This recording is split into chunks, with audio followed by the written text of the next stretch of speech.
TikTok, Instagram, YouTube. This is going on all the platforms, right? Y'all know who it is. This is for entertainment and educational purposes only.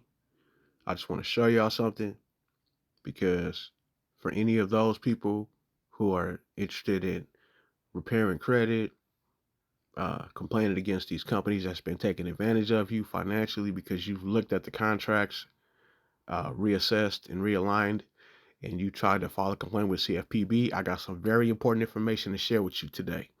So pay attention to the date as well. This is February 9th that this comes out. So I'm gonna play the video and then I'm gonna elaborate. Fierce advocate and defender of Article 1. I mean, look, we are the legislative branch. There's a reason the Founding Fathers put the Congress, the legislative branch, as the first article in the Constitution, and we're going to vigorously defend that. But what's happening right now, I think there's a gross overreaction in the media to what is happening. The executive branch of government in our system has the right to evaluate how executive branch agencies are operating and to ensure that not only the intent of Congress in funding mechanisms, but also the stewardship of precious American taxpayer dollars is being handled well. That's what they're doing by putting a pause on some of these agencies or by evaluating them, by doing these internal audits. That is a long overdue, much welcome development. That's what the American people demand and deserve. And that's what's happening. So we don't see this as a threat to Article 1 at all. We see this as an active, engaged, committed executive branch authority doing what the executive branch should do. All right, so he's talking about the executive branch and doing an audit on the CFPB, right? So they're shutting it down. So it looks like it's not going to be permanent, right? So I want to show y'all something. All right, so this is a CFPB complaint that I filed on the 1st of February. This is on a Saturday against the lender. So it says complainant is buyer party with the institution as lender party in consumer financial transaction under account number. I blocked it out. It says using data from the lender provided in truth and lending disclosure, I've calculated the APR, finance charge, and total principal and interest. I find the disclosed APR overstated and finance charge understated, which is outside allowed tolerances, and it appears the lender may have committed a federal crime. So I plugged the numbers in to Chat GPT, and it calculated and it said it was overstated and understated, right? So I found the flaw there by utilizing these tools, right? So I also was able to find into looking into the Consumer Financial Protection Bureau on the executive or legislative side, right? It says, in 12 USC subsection 5491A, subsection 5491A, established the Bureau of Consumer Financial Protection, not the Consumer Financial Protection Bureau. See, the slight nuance in the name is very telling, right? And what's going on is they're purporting or promoting to be somebody that they're not, because under their own code, it's established as Bureau of Consumer Financial Protection, not the Consumer Financial Protection Bureau. That's actually a big deal, right? Because we put in our complaints and then oftentimes nothing comes of it. Like, for instance, on this particular complaint that I filed, they they relayed a false message to the company that I was complaining about. So, and the false message basically stated that, it was identity theft. And I never even said that, even though that's what it is. They had the company that I was going against, they sent me their own lawyer drafted affidavit for me to sign and fill out with the police and all this jazz. And I'm like, I'm not in compliance with nothing that they're talking about because they breached the contract. You're right. So let's read further here. It says, here, read, this is what I sent to the CFPB on Saturday.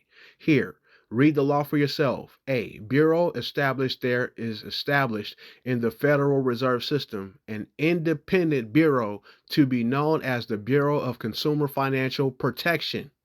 What are they known? What are these people known as? The CFPB. That's wrong, right? It says, which shall regulate the offering and provision of consumer financial products or services under the federal consumer financial laws, right? So it's a federal law. Remember what we talked about, the Fed being a privately owned entity that prints the money for the United States government, right? So it's all colorable law. These people, they have policies, and that's why you have police, right? It's a whole laundry list of things that's going on that's wrong, right? So it says the Bureau shall be considered an executive agency, what the man just mentioned in the video, as defined in Section 105 of Title 5, except as otherwise provided expressly by law. All federal laws dealing with public or federal contracts, property, works, officers, employees, budgets, or funds, including the provisions of Chapters 5 and 7 of Title 5, shall apply to the exercise of the powers of the Bureau. Or read it here at the official version, USC, Title 12, Banks and Banking, where it says Consumer Financial Protection Bureau is a color of law entity that will violate my rights. Please correct your mistake and forward my complaints of overstated, understated APR and finance charges to the proper office, or you will be criminally prosecuted by the Attorney General of the United States. Regards.